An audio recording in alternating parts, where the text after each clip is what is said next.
Why was it underwear that became the particular interest for you? I think it was really when I was in between children and I looked at my underwear drawer and it was very sorry. I had about 25 bras I never wore. A lot my husband bought me and they were just so uncomfortable. And I just thought, gosh, I would never wear these. And I didn't know what bra size I was. I had been breastfeeding. I felt like really, really low about myself. And the last thing I wanted to do was to go and get fitted. And yet I could see that the bras I had didn't fit me. I think I had one bra I wore literally every day that was on its last threads. And it really got me thinking about the fact that I really don't spend any time at that point. I'd never really spent any time thinking about my underwear. Yet it made so much of a difference to my outerwear. I struggled with strapless tops. I struggled with finding bras that worked well with dresses or certain fabrics. But it was always something that I didn't feel like it was always a need to shop rather than a love to shop. And yeah, somebody who was working in fashion, who had loved clothes, had a wardrobe full of great trench coats from my time at Burberry. And I spent so much time thinking about my outerwear, but not about what I was wearing underneath. I just felt this felt really wrong. And when I asked my friends about where can I get a decent bra, they all felt the same. And they were like, I actually go to M&S, but I don't love it. And I mean, everyone sort of said, I have this brand, but I don't love them. There wasn't this kind of standout brand that everybody was like, yes, they're brilliant. And it felt to me like that was a perfect opportunity. Of course, we need to start something. There's got to be a better brand where you can get a really nice, decent bra that fits you, you feel comfortable in, makes you feel good. You don't necessarily have to go and get fitted in a fitting room when you're at your lowest point. There must be a better way to shop. There must be a better brand that can serve that modern woman who's so used to clicking a button and getting a Deliveroo, getting an Uber. Why is bra shopping so difficult? It is difficult because you make a really good point. I think when you've had a baby, the last thing you want to do is go in to any of those changing rooms, take your clothes off, and somebody tell you what your size you are. And I think your size changes so much, doesn't it, over the period of pregnancy to, well, obviously once you're feeding, and then beyond that you change again. I don't think any of us look in the mirror and think, oh yeah, I look great, I feel great. When I started the brand, I actually spent about a year doing lots and lots of customer research, which I would recommend anybody starting a business before you start to put real money and real investment into it, that you do a bit of market research. And that's a sensible thing to do. And that's exactly what I did. So I recruited these workshops of women and I said, look, we'll give you a free fitting and a voucher for when we launch the brand and you can get a free bra from us. So we'd appreciate your time. And I recruited about 1,000 women this way across the country, which is great. And because it just shows a number of people that just want to get fitted. And it was literally... How did you do that out of interest? I ran some Facebook ads and just picked like local venues. So like a local town hall. I did a couple of these workshops in friends' homes and got them to invite friends as well. I did one in a pub where I was able to get a secure room. Yeah. So basically brought the fitting to like local communities. And I think that really helped because particularly in certain parts of the country, like I remember we went up to Leeds, people don't have a Marks and Spencer's up the road. They have to go to their nearest town. A lot of people don't live close to their town. So accessibility is also an issue. And we had a lot of women who brought their daughters in and they were like, I can't get my teenage daughter for love or money to go and get fitted. And I'm like, great. So we were like, that's better. The more people we can get, brilliant. And the one thing that they all universally said was that many of them hadn't been fitted in over 5 years. A lot of them hadn't been fitted since they were teenagers. And these are like older women. Was that the biggest problem was that they were getting fitted by people that were selling to them. Yeah. And the intimidation of going into I just want to know what my bra size is and then I can go and shop in my own way. Whereas when you go into a fit, it's a service that comes at a price, right? So a lot of people end up feeling not bullied, but feel pressured to buy something they're not really that happy with. And that was the biggest issue, really, was that people just didn't feel free to just be able to get their size and use that on their own terms. And that's what I realized when we were running those workshops, that it wasn't just the need of people wanting that service. They wanted to have it, which was in a way that was much more democratic. Yeah. And I think that's what I wanted to change. And that's what we've developed our own fit tape, for example, which is something that we've trademarked and nobody else has. And it makes it really easy for women to measure themselves at home. And I think that in itself, for me, even if we don't even sell a bra, if we can change somebody's life by being able to give them that accessibility, I think that's an amazing achievement for me. I love that. I Yeah. think that you're right. I think there is definitely a pressure when you go into one of those places or department stores that once you're in the room, once they're doing your size, they're telling you your size, then you feel like, oh, now I've got to buy something. I didn't really want to. I just wanted to know whether any of my bras in my drawer, first of all, any of them are the right size. Yeah. And then secondly, that I now know going forward what my size is so I can shop more effectively. Yeah. And I know, and also shop online if you want to, which I think is, for a lot of women, it is a big barrier to conversion because you don't know what your size is. You don't know what size you are in that brand. You want to be able to do that in the comfort of your home, right? Yeah. And had you already envisaged that your brand would be online? Yeah, because it was designed to be a brand for modern women, and modern women shop online. And so whilst we do have physical stockists, and I do think building a bra business, you're always going to need physical touch points. People always want to touch and feel product. And there's always going to be a section of people that we can't tap online. And I think it's important not to forget about them. Whilst Nudea is being built like in a very omni-channel way, I think online will always be one of our biggest channels and has been since the beginning. Yeah. And how much of a challenge was photography and communicating the imagery? I always think with underwear, it's so difficult because I look on Marks and Spencer's or wherever, because you've mentioned them, and you look at all these, I know they're trying to show models with different sizes and stuff. They often, or in my day, you'd see a model wearing a bra, model is 32B. And you're like, oh, that bra looks fabulous on a 32B. I'll order it in my 32D. And then you get it and you're like, oh, okay, it looks a bit more frumpy now. But all the strap size changes, but they don't tell you that. Yeah, of course they don't. Yeah.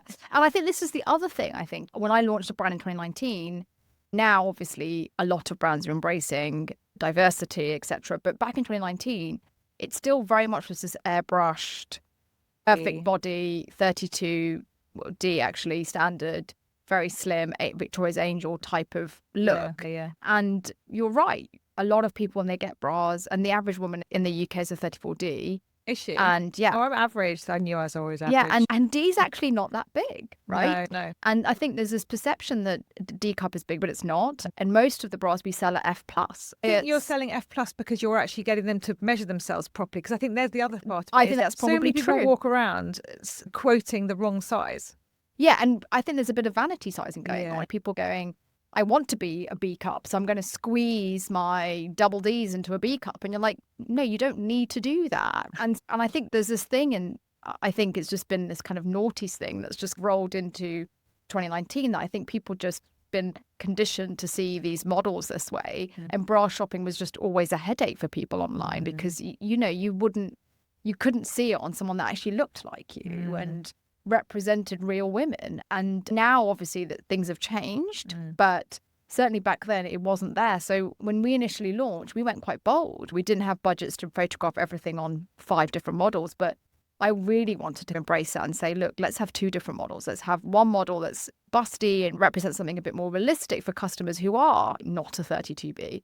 And I think that it perhaps came across quite shocking as a new brand. They were like, oh, hang on, I'm not used to this. And as we subsequently realised that underwear marketing is actually, I was very naive to it. I'm not a marketer, but coming into it, I had no idea that Facebook banned ads on underwear, and the bigger the bodies, it's all algorithms. The algorithms work on flesh to clothing ratio, right? Right. So if you're a bigger model, you're more likely to have your ad banned, and you're just a bit like, this is crazy. This is why we have this bias. I know about that. And yeah, I wouldn't have either going into it. You just learn all these things. You're just like, this is crazy. But yeah, I think that sort of communication of diversity, I think nobody can fault us for that. We came on the scene quite bold on that aspect, and we've remained quite true to always portraying things on as many models as we possibly can, both racially and also body shapes. And as much as we can, we do try to photograph things on multiple models so that as a shopper, you can see what it would look like on you in some way or the other. What I would love with investment of time and money is to be able to have very slick functionality on our website where you can literally flick through 5 different models and be able to say, okay, I'm a 32D, here's a model for me. I'm a 40 double D, here's a model for me. And I think we're working our way up to that. And we've moved along since. And so we're not quite where we were at the beginning, where it was just literally 2 models and that's it. we are a little bit further ahead, but I think that would be the dream. It To be able sounds to really have. complicated though, actually. It is. Because shooting a t-shirt or a dress, Yeah. yes, you can do it with different size models, but really at the end of the day, most people are quite confident about what a certain dress might look on them. Yes. Generally, I think with underwear, it's so much more technical. It's so much more complicated because also I wonder whether we really see ourselves in the way that we are. Yes. Most people don't really want to look at themselves that much, not without any clothes on. Yeah. We're not that comfortable. And I think that's why there is a balance to be had. I think that if you're used to seeing airbrush models and then suddenly you put somebody that is a lot more real, and I wouldn't say warts and all, when you're talking about people who have maybe a little tattoo, and people are not used to seeing that. Or a stretch mark. Or a stretch mark. Yeah. And people are like, oh. And we definitely had mixed reactions. Some people were like, they love it. They're like, we love the fact that you're showing everything and not airbrushing things. And then other people were like, well, I don't know if I want to see myself like that. And so and I think we've had to evolve a lot to be like, to get it right. And we haven't always got it right. And picking models is still the hardest thing we have to do when it comes to marketing, because you're trying to sell products. Well, at the end of the exactly. day, Exactly. They've got to be pretty, but at the same time, girl next door, but also aspirational, but real. So you're adding all these extra things. You're just like, okay. And it becomes quite difficult actually to get the balance right. And I have to say, we've got a brilliant team on the marketing side who do an amazing job of looking at models. And we've now got a rhythm with it. I think we know the right models that work for us, and to get the balance right between aspiration and real, and also to make sure we do tick the boxes and we do make sure that we are thinking about a customer and how they want to be able to see a bra on somebody that looks like them, or what they aspire to look like, should I say. And that means thinking about different sizes. That does mean thinking about different skin tones. It does because with your underwear, certain people, not everybody suits a nude. Right? No, exactly. And a lot of bras out there are a basic nude. And that's another thing to address, right? Yes, because there are many versions of nude. Exactly. As Rihanna taught us with her makeup brand. Yeah. So you need to get the balance right. I suppose when you're younger, there's always that challenge that, it didn't make me look like that, so therefore the product's not very good. Yes. And that's a challenge for you that you're always working against with retail. When you started and you had this idea and you've done all this research and stuff, how tight was your team? Well, I started the brand with a designer, so there was two of us, and I think we leaned on each other. And I think that would I have started the brand if I didn't have someone next to me egging me on and working together? I don't know, actually, looking back on it, because I speak to a lot of founders who've come in with partners and then have fallen out, and they were like, oh, I just wish I was a single founder and I'd gone into this myself. And I don't know if I would have done it on my own, but ultimately I have ended up on my own, which is absolutely fine. And I think in some ways that autonomy is brilliant. Yeah. But I think that it was great to have someone there who could bring to the table and fill the gaps that I didn't know, right? Yeah. So I'm not a lingerie designer. I don't know that market. And as I learned along the way that, I thought I knew a lot about fashion and production and materials, but it's very different in lingerie. And so it's a whole new world when it comes to manufacturing, and a whole new world when it comes to design and product development, because there's a lot of engineering involved, and supply chains are complicated because you've got to think about 20 components, not just a t-shirt with one fabric. So as I learned, I was like, I would never have been able to know that without having someone there to be able to fill those gaps. So I think it was great to be able to go into it with someone. And then we started to bring in people because we knew we needed marketing expertise, the areas that we really had no idea about. And so we were quite tight, though. It was only me and the designer who were on it full time. And then we brought in a freelance marketer for 2 or 3 days a week and a junior. And that was it, really. That was what the team was for the first year. And how long did it take you from idea to launching the websites, going live with the product?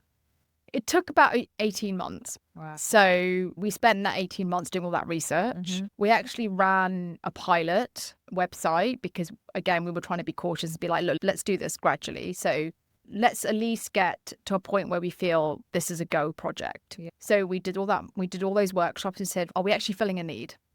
Tick. What do we need to be thinking about when building our collections? What is going to make us different? What kind of prices do people want to pay? Getting all the fundamental questions ticked off. And then when we knew it was a go, effectively, we're like, let's run a bit of a pilot. So we had a test website where we effectively did a lot more data testing. What we did was we launched like a quiz and a survey, and we said, let's just get as many people filling in the survey, maybe show them some images about what they like, what they don't like. And that also would help us. So we built it very gradually. And for us, I think it was the right way to do it in terms of being cautious. And at that point, it was always like, if this doesn't work, we'll pull the plug. And we haven't invested too much, but at least we know that we've done the research. Because I was so interested, because you'd been in corporate business or fashion. So had you already decided to leave, or had you been on maternity and not gone back, or how had it worked out? What I'm asking basically, or trying to get to, did you have a pressure to make it work? No, I didn't. Not at all. I've been working for a re-startup of a fashion brand. And when I left Burberry, I knew I wanted to start something on my own at some point. Yeah. But I guess I just still had this kind of corporate devil on my shoulder or monkey on my shoulder saying, well, no, you've got to do it cautiously. Like, you've got to be you can't just jump into starting a business. Like, oh, that's a bit reckless. What if it doesn't work? What about the gap on your CV? And so I was like, let me do it. Let me go and work for a smaller brand. Let's start there. Yeah. So I went to work for a startup effectively, and I had quite a big role there, and it was the place I learned a hell of a lot. So I think it was definitely worth, I thank a lot of the kind of the mistakes I could have made down to the fact that at least I had that experience. But I think unfortunately, like a lot of startups, they were struggling. And so I ended up having to leave a lot earlier than I expected. And I was in this situation where I was like, I don't have a job. Yeah. I've just left. But that's the best motivation. Yeah, exactly. I don't have a job. I'm thinking about my next move. And quite honestly, I don't know if I want to go back to working for a corporate company. I've taken the plunge. So did you have kids at that point? No, I had 2 kids. Yeah.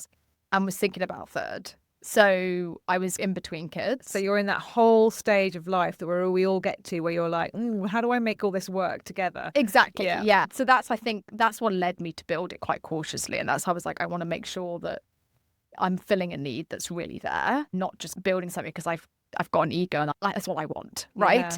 And I think that was probably quite a smart thing to do. It sounds really sensible. But also you had the benefit of having had a career in those huge companies. So you had all that experience. Then you'd worked at a startup in the nuts and bolts, watching and observing. And it wasn't your money, but you were obviously contributing a lot to the success of those businesses, and they are really hard. So that would have been like an education. And then you were able to take all that on with you into this next phase. It's so fascinating. It is, and I think I've got an MBA, and I don't think I honestly had one of the best years of my life on my MBA program, but nothing quite teaches you the same as like being in the thick of a business. And certainly what I've learned in the last 6 years or 6 years since we launched the business has been phenomenal, like probably the most learning I've ever had. What's the biggest learning curve? I think just being chief problem solver. Right? You have to be prepared to think quickly, act quickly, and really think from your gut. Like half the decisions I've made haven't come from up here. They've just come from your gut. You just have to go, we just have to do it. And you just have to trust that it's either going to work or not work. That's the biggest learning, is I think trusting your gut. And I think not being afraid to fail. When you're in a corporate world, I'm not saying you're punished for your mistakes, but I think mistakes. You are punished for your mistakes. Yeah, a lot of times you can be. I mean, there's a lot of talk about, it's okay if you make a mistake and as long as you learn from it. But really, you don't want to be making mistakes. No. Whereas I think it starts full of mistakes and you have to make them, because every decision you make, if it comes from your gut, isn't going to be right. No. And I think you have to be prepared to be wrong. Yeah. And that's also a big learning. Like, you have to be able to be humble enough to go, I got that wrong. Let's move on. Yeah. What did I learn from that? And what did I learn from that? And not reflect too much. I love that about business, running your own business. I've been building something for a while, and I've been constantly held back by that fear. And as soon as I was able to be more comfortable with that didn't work. Oh, okay, hilarious. But what did I learn about that? And then move on. Then that's been a really liberating moment. Yeah. I remember I've lived in America for a while when I was working at the World Bank. And one of the things I really took away from that is that their ecosystem is very much built for that. They celebrate failure, which is why they are where they are in terms of business and venture capital and all of that. They're just more willing to take risk, and they're not afraid of that. Whereas I think that we're catching up, but certainly Europe and the UK just traditionally hasn't been that. So all of us entrepreneurs are a bit later in life who've grown up. I think the next generation are benefiting massively.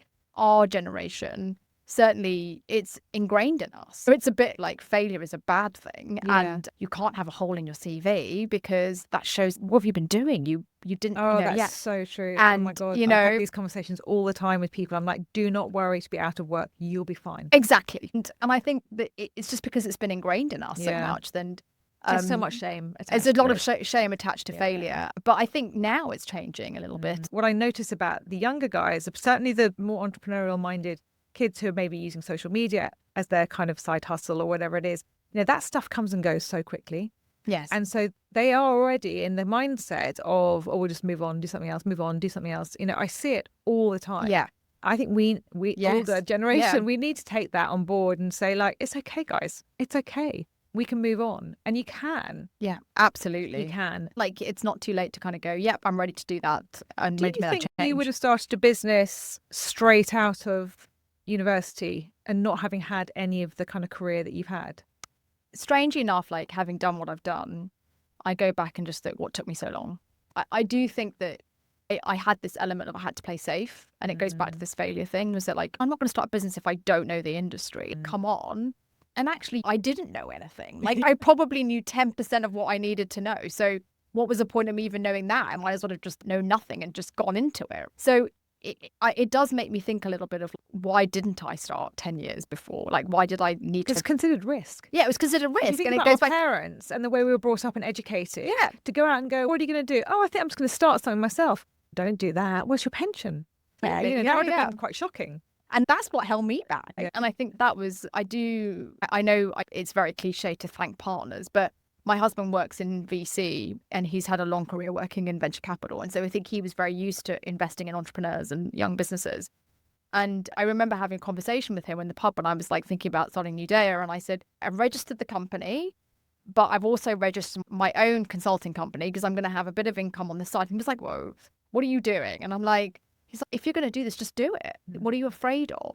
And he said, if you're going to start a business and you want it to succeed, you're better off just focus on it on 100%. I'm like, what about my income? What about the hole in my CV? What about not being in the market? Do you really care about that? And I think it took me a long time psychologically to go, you're right. Like, I need to just forget about that. If this is what I want to do, just go for it. And if it fails, and it's easier said than done. Like, it really is easier said than done, especially when you have had a long career and you're so used to having Structure and fall back and going, and suddenly you're going, oh, actually, yeah, I'm going into the unknown and this may not work out, right? And still today, like 6 years, we're doing well and we're still around and we're growing and we're in a good place, but it can fail and anything can happen.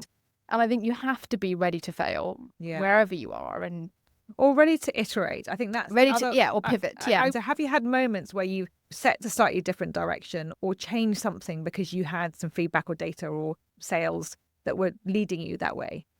Yeah, I mean, a lot. I think we've never pivoted away from our core business of selling bras. I think that's something that remains, and I'm pleased to say that's still a need, and that's why I'm doing what I'm doing. And I'm not sure that if the world changed and people stopped wearing bras, I don't know how much we would pivot from our core business, but ultimately, yes. I mean, we've changed strategy a couple of times on terms of like wholesale versus online. And I think also the pandemic, we were very lucky at the very beginning that I started the brand end of 2019, and then 6 months later, everybody was at home wanting comfortable bras, couldn't go out and get fitted. Hey presto, we were the brand of the moment in COVID. And so online for us, we had this amazing tailwind of a first year. But then coming out of COVID, everybody was like, no, we want to shop in person. And we were like, we don't have a store. What are we going to do here? We had to pivot the business and look a little bit more about, okay, how do we get ourselves out there physically? And that involved a lot of pop-ups, which is hard work, but also getting into retail stores and finding retail partners. And how was that? Did you have somebody to advise you? Or how did you? The first retail partner actually came to us, which was John Lewis. And John Lewis said, look, we're trying to build out new brands and we'd love to offer like new exciting brands and we'd love you to join us. It was online only at the time. And we're honestly, they've been a great partner and they're a great fit. And initially I was very reluctant. I was like, I don't know, actually, like, I spent my whole time at Burberry trying to get rid of wholesale accounts. Do I really want wholesale? I've got to give the margin. It's complicated. And I remember my team going, this is John Lewis. Yeah. What I'm I mean, talking like, about. an Like, amazing partner. an amazing partner. And there's such a great fit in terms of price point, in terms of And so customer. trusted. And so trusted. Yeah. And I picked up the phone. I was like, yep, actually, we'll do it. Yeah, thank you. And our business with them has grown phenomenally. And they're now a quarter of our sales, which also slightly Makes scares you me a nervous. bit. They've been brilliant with us and we've grown with them. But then the other stockists we did through trade shows, we've gained through agents that we've worked with in the past, sales agents. Yeah, it's a tough wholesale environment, to be honest, Yeah. because our high street's changed a lot in the last sort of 5 years. You've got the likes of Topshop gone, maybe coming back. Yeah. You've got House of Fraser, got all these kind of high street staples. They've Well, struggled. plus you've got the massive growth of these sort of Sheins and absolutely, those type yes, of businesses which you didn't have. which we didn't have yeah. before. And I think that there's a lot of small brands chasing fewer and fewer bigger department stores. They were burnt in COVID with a lot of stock. A lot of them are not making a lot of money. And so they don't have a lot of capital to sit there and go, yeah, we'll take you on board. Yeah. So I think we tried that. And now I think we're trying to focus back on online again. So we've definitely steered the ship. It's been, I don't think the last 5 years I've ever experienced in retail in terms of the economy, in terms of the pandemic. And then now I don't know what's going to happen with the tariffs, but certainly we're living in kind of a time where consumer is just difficult. And that's meant a lot of regrouping, rethinking things, like Yeah. where is the growth? And have you found that you've had to spend more and more in digital marketing to get visibility? Is that true, or are there other ways of doing that? I think that we've had to, yeah, I think you do, right? There's a lot of brands out there. Instagram is very saturated. Digital channels are quite saturated and have got more expensive as more and more brands come into the world. You have to advertise. There's no other way. Right. And so in order to grow, you're going to have to spend money on digital marketing.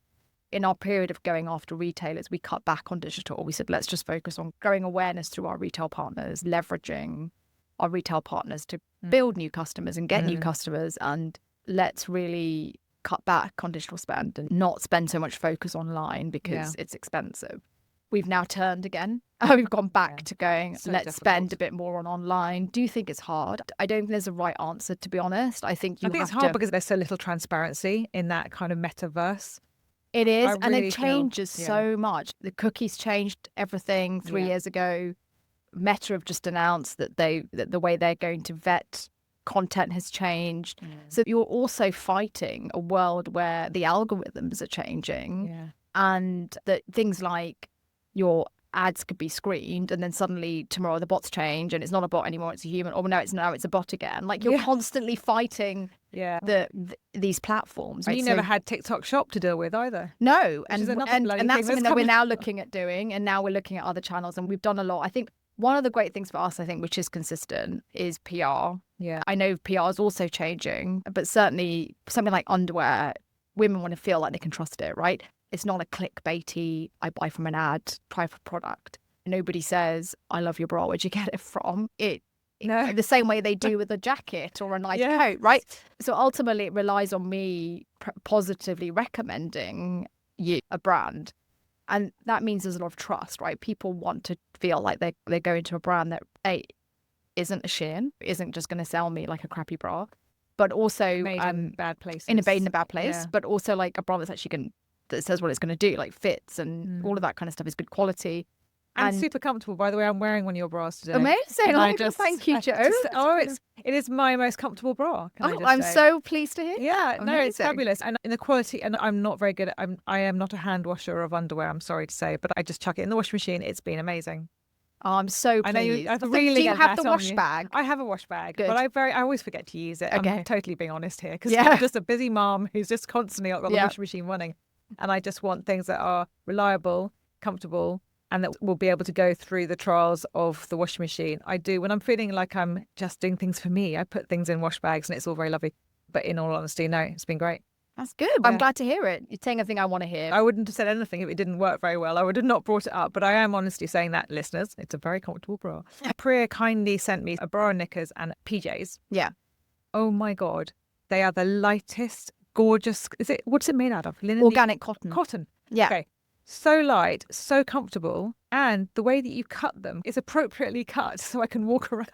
I really like them. They're really comfortable. And this is exactly why with sleepwear, that was a bit of an accident, to be honest. And this is another pivot, was I never intended to move into new categories as early as we did. We ended up launching sleepwear 2 years into the business, and it really came down to the complications with underwear manufacturing, and we were in between factories. And because of our size range, we've got to commit to a lot of minimums. It takes a long time to get underwear, like from design, concept to market. So you were filling a financial gap. Was filling a financial gap. But also, I think we realized that we needed a gifting proposition. We'd always been a brand that was self-gifting, all about. And so when it came to Christmas, we were going to these Christmas shows and we're like, we're missing out. What are we going to sell? And so we said, let's trial a capsule sleepwear range. And I got one of my old Burberry friend designers to design. I said to her, look, I want to do sleepwear, but I want to do it in a unique way that's a little bit more fashion forward, a little bit more all year round. And the shapes are a little bit more thoughtful in terms of you can put a shirt on and you can answer the door in it, answer the door to someone. I thought this would be a brilliant set to wear on holiday. Exactly. And you can wear it on the beach. And so the choice of fabric was very considered for that reason. And we knew it had to hit all the sustainable points that built the brand. And the fact that we're not a let's create cashmere for Christmas pajama brand, we wanted all the products that we create are seasonless, that you can wear them whether it's winter, whether it's summer. And we wanted our sleepwear to reflect that. To your point about the sort of bed to beach, it was important that we created like the sleepwear range that was, you can wear it to bed, but also in the summer, you can wear it when it's hot. And the color choices obviously, again, reflect that. We don't do heart prints or anything like that for Valentine's because that's not us. We want to create something that people wear all the time. Our sleepwear range really just hit that spot. I think it was something that really, when we launched it, it was this capsule, but it did so well. And in the end, it's now something like 50% of our business for John Lewis. We sell more than that than bras. So I like the embroidered branding. Yes. And again, that was a bit of an iteration. We used to have at the front, we moved it to the back. And that's what happens with product. Like you always iterate, don't you? But I think it really hit that spot. And I feel like we ended up, it's now become a mainstay for us, really, in terms of category, and it's growing. And now I can't just call us an underwear brand anymore. We're a sleepwear brand, and potentially who knows what else is going to come next. And we are definitely thinking about new categories, but certainly sleepwear has become a really important sales driver. It is a gorgeous gift as well. I love getting sleepwear. I just think it's such a lovely thing to get at the end of the day and put on something you actually feel quite good in. Yes. And I think I spent years in old t-shirts or whatever. I haven't grown up if I'm wearing that, and this makes me feel like I can waft around the house and I feel quite chic. Yes, exactly. And I think also people are really conscious now of sleep quality and like natural fabrics versus synthetic fabrics. As you get older. And exactly, as you get older, you're suffering from night sweats or hormonal changes, and getting a good night's sleep means actually wearing something that's breathable. Yeah. And I think more and more awareness is coming out now about that. So people are conscious about the fabrics that they wear. And I think things like 100% organic cotton are naturally going to hit that spot, right? Absolutely. What gives you strength? You've got 3 children. You're running this business, growing this business. I can tell that you're very energetic in the way you speak. Where do you get your strength from? I think my family and my kids. I always think about whether Nudea survives me or I survive Nudea or whatever, but I just think about the legacy I leave for them. And I want them to be proud and feel that I've left something in my history of being around. And I think that does keep me going every day, because I just go, I'm doing this because I want to do something bigger than myself and something that actually makes a difference to people, and that my kids can look back and go, oh, I'm proud of my mom. And I think particularly when you're doing like what we're doing, where we're helping women get great bras that fit them, and often people that really struggle with bras, or people who've never been able to get fitted, and you have customers that write to you and say, oh, you've changed my life, or I've never been able to get fitted. Thank you for inventing this tape. And you just go, that's all I need. Like to keep going, because you just go, I've helped to create something that's bigger than me. Yeah. And I think that makes a big difference to the energy that even if you have the hardest day, you go, what, it's still worth doing. Yeah. And I love that. It's beautiful. Yeah. I think the legacy thing of the kids is so interesting. A few people have said the same thing, is that I wanted to do something that my children would be proud of. Yeah. And I think that's an amazing... Our children will never do what we tell them to do in that sense. Certainly, I've got older teenagers. They don't want to hear it, but they will see what you're doing. And I think that's really powerful for their future. It is. And I think particularly because it's all recorded now digitally, right? My kids are a bit young, so they don't fully understand what I do. But I think hopefully one day they can look back and go, oh my gosh, It's business. yeah, it's Wow. exactly, it's business. And they may not inherit it and they may not have any interest in getting involved. I'm not building it necessarily for them, but I think it's interesting for me. I feel like it's quite powerful for them to look back and go, my mom did that. Yeah. And you've got this digital footprint that your kids can look back on. And which I think is amazing. It is. It's brilliant. It's beautiful. So we have a tradition on the show where we leave a little bit more insight at the end of the show. It's called the 3, 2, 1. Yes. And I will put them in the show notes, your 3, 2, 1s. Well, you've given us so much to think about. Yeah. And your energy and what motivates you to get up and do this and what inspired you to do this it's been brilliant to listen to. So thank you for that. So let's just move on to that bit for the final part of the show. So 3 things you've invested in that have been worth every penny. And it doesn't just have to be in your business. It could be to do with your business or to do with you. Yeah. So I think the first thing is childcare. There's this misconception around, I'll start my own business, I can manage my time, I can look after the kids, I'll have more time for them, and I can juggle. And you can't. You really can't. And I think particularly the way I'm building my business, I've got investors, and it definitely is. It requires more than a full-time job, right? So you need to have a support system, and you want to be there for your kids when you can be fully happy and fully engaged, not juggling all these things. You know, when I had my 3rd baby in COVID, and literally I was pregnant when I launched the business. Wow. She was born in the middle of COVID, and I was so grateful that I had childcare through that period, because I wouldn't have been able to have done what I've done, particularly with homeschooling and all of that kind of stuff at that time. But even beyond that. Yeah. So I think childcare is definitely one of them. Yeah. Second, I think it's investing in myself in terms of I invested in the business. I'm the biggest shareholder of my business, and I've put in my own money into my business, and I'm just as in it as my shareholders are, right? And I think that they back me because I back myself. And I think that's really important, is that if you, and I understand that not everybody has the means to, and I was very lucky that I had the financial means to put into my business and invest in my own business, but obviously to an extent. But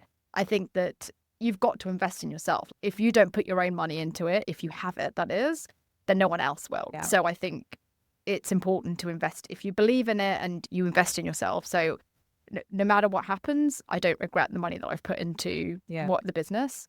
And then I think the third thing is I invested in a good bookkeeper. Get a good bookkeeper, because as much as I'm like financially savvy, I came from a finance background. I'm very good with spreadsheets, but certainly you do need to have somebody there going, why are you spending money on that? What's that? And like you're keeping you in check. Sort of financial control, aren't you? A little bit of financial control. So I think that's definitely been a good investment in terms of the business. So those are my 3s, I think. They're fantastic 3s and really helpful. 2 things you wish you could have done differently.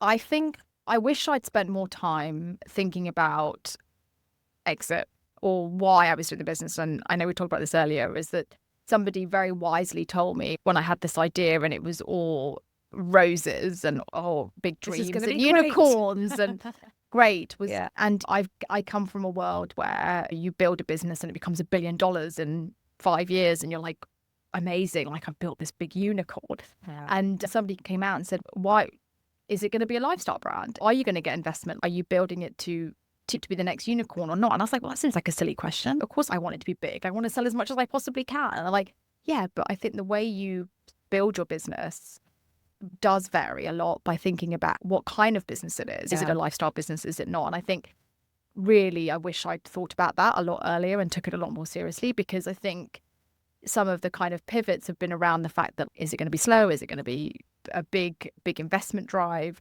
So I think knowing that very early on is quite important. Yeah. And are you saying that because you've just come out of an investment phase? Yes. You just come out of third investment, haven't you? So is that because it would have been good? Have those been questions that people have asked you?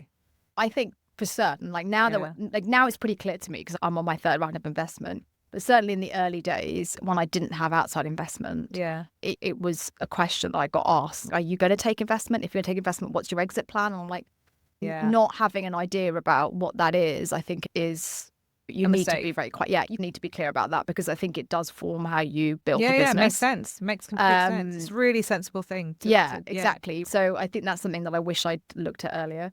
And I think I wish I'd started my business earlier. You are not alone in so many people have said that to me, because it's chicken and egg. Would you have done it earlier if you hadn't have had this opportunity where you'd come out of that startup and you were in that kind of transition phase? if that had been 10 years earlier, you may have done this, right? But we are propelled by circumstance, aren't we? You're absolutely right. And hindsight's 2020. And in reality, would I have done it? No, probably not. I had a brilliant time at Burberry, and I wouldn't have imagined leaving any earlier to start a business. So actually, probably not. But I do think that I was held back a lot by this kind of fear and the fear of failure, I would say. And once I'd kind of saw the light, let's say, I was a little bit like, why hadn't I not seen the light 5 years earlier? So I wish I'd done it earlier, but only to give myself more. I've got a lot of runway left in my life, but just honestly more just because the learning has been phenomenal. I think really I've learned way more than I did the previous 5 years. So why did I stall that? One person you'd like to thank. I always say ideally not your family, because I think we all appreciate our families enormously, particularly when we're doing these kind of things. But one person you'd like to thank. One person I'd like to thank, I'm going to make him listen to this, is one of our board directors, James Eden. He was one of our early investors, and he's an angel, doesn't know anything about retail whatsoever. Is a man, not a woman, but he was one of my early backers, and he is somebody who has been extremely supportive and has helped me through a lot of my fundraisers, and is somebody who I think is extremely good at being honest about things and saying, look, this is what I think you should do. And everybody needs to have somebody that's going to challenge them and tell them that somebody you trust and has got your back. And he's one of my investors. Of course, he's got my back. He cares about the business. He cares about what I'm doing. He succeeds if I succeed. So I think having someone like that is invaluable. And so I really want to thank him because he's been amazing, and particularly because we just had a fundraising round and he's just been phenomenal in helping me through that. So that's so great. Yeah. Actually, you bring up a really good point there around having a board. It is a really powerful backup, isn't it? To have those experts slightly sitting on the outside who are invested in what you're doing, who can give you that kind of advice. That's great. I agree. I think you need responsibility. It goes back to that kind of financial control. You want a team of people that can almost hold you accountable. You need that accountability, and you should be accountable. You've got investors now, right? So you should be accountable to them. So I think it's really good to have that structure, but I think that having people with you that are in it as much as you are, I think is quite important, because they then are motivated with you. And like I said, they succeed when you succeed, they fail when you fail. They're going to be honest and true to that. And I think it's amazing to have somebody who's a man, who's not in the bra business, who's such a big advocate, like who's going out there telling us. He's been somebody that's told all his wife's friends, and his wife and his daughter are big fans of the brand. And I think it's great to have that, in a man. And I think it puts a lot of faith in, like, a lot of women go, oh God, I wish there's more women investors out there. And I'm like, I wish there was. I really wish there was. I'd love to see more women on my cap table, and there are some great ones, but actually it's just amazing to have a man that kind of really believes in what you're doing. I think that's fantastic. No, it's a really inspiring story, that, and it just goes to show that we can all work together really well if there's a shared desire for success, or a shared love of the vision, or a shared value. And what you're doing is really important, because you're not only doing something that is sustainable and allows us to have choices that we really need out there in a sea of mass-produced products. It's great to have other choices out there, but that also that you have a vision. And I'm really excited about what this next round will bring for you, and hopefully an expansion of what you're doing. And at some point in the future, the exit. I'll be watching very closely. Yes. Thank you so much for sharing. Thank you so much for having me. It's been such a joy to speak to you. Thank you so much for being on the Midlife Entrepreneur. Thank you.